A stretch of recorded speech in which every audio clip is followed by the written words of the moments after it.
और exit poll में छत्तीसगढ़ में बीजेपी काफी मजबूत दिखाई दे रही है। मुख्यमंत्री विष्णुदेव साय ने कहा है कि ये प्रारंभ से ही लग रहा था कि पूरे देश का आशीर्वाद भाजपा को मिलेगा।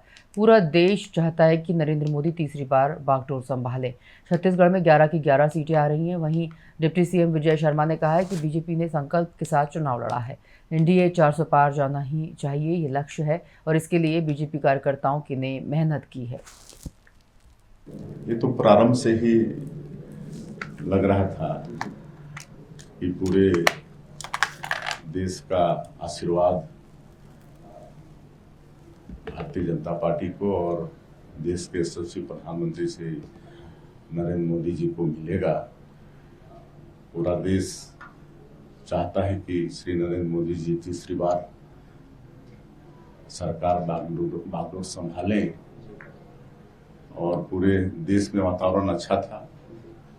छत्तीसगढ़ में तो था ही, और छत्तीसगढ़ में तो पूरी सीट 11 की 11 दे ही रहे हैं। और मुख्यमंत्री के नाते कई प्रदेशों में हमारा जाना हुआ तो वहाँ भी भारतीय जनता पार्टी के पक्ष में बहुत अच्छा वातावरण था। तो आज अगर एग्जिट पोल में एनडीए का बढ़त दिखा रहा है तो कोई आश्चर्य की बात नहीं।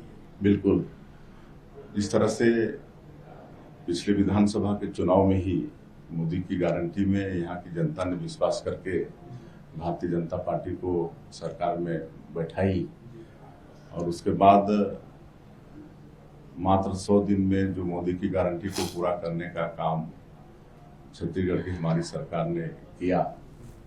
तो एक तो मोदी जी के ऊपर विश्वास था ही, और 100 दिन में छत्तीसगढ़ की हमारी सरकार ने जो काम किया, इस सबसे और विश्वास जनता का बढ़ा। और मैं पूरे विश्वास के साथ कह सकता हूं कि 4 तारीख का इंतजार करिए, पूरी सीट 11 की 11 सीट भारतीय जनता पार्टी को मिल गई। ये एग्जिट पोल जो जनता का रुझान और भारतीय जनता पार्टी एनडीए गठबंधन का जो अनुमान है उसके नजदीक पहुंचा है, और निश्चित रूप से ये आगे बढ़ेगी टेली, और 4 जून को एनडीए 400 पार होने वाली है। और निश्चित रूप से जो 400 पार कहा है वो पूरा होने वाला है। इसका संकेत इन एग्जिट पोल के नतीजों से मिल रहा है। छत्तीसगढ़ में भी जो हमने अनुमान लगाया है कि 11 की 11 सीटें छत्तीसगढ़ की जनता नरेंद्र मोदी जी को देने वाली है, तो वह भी पूरा होता इस एग्जिट पोल से दिख। भाजपा ने संकल्प के साथ लड़ा है। 370 हमारे भावनाओं का विषय था। हम सोचते थे कि 370 भारत भाजपा का आना ही आना है और एनडीए 400 पार जाना चाहिए। ये लक्ष्य है और इस लक्ष्य के लिए भाजपा के कार्यकर्ताओं ने प्राणपण से कार्य किया। अब यह है कि विपक्ष अभी ये सोच रही है कि भाजपा का 400 पार नहीं होना चाहिए। अब विपक्ष का ऐसा सोचना है, तो देखते हैं क्या होता है। 400 पार होता है या 400 पार नहीं होता है। देखिए, जो कुछ होना है वो तो मेरे पेटी में बंद है, ईवीएम में बंद है, और निर्णय हो ही गया है मान लें। उसका आगे आकर स्पष्ट होना आवश्यक ये है, समय बचा है उसमें।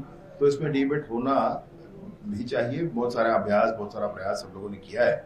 उस विषय पर चर्चा होने से कोई दिक्कत नहीं है, भाग तो लेना ही।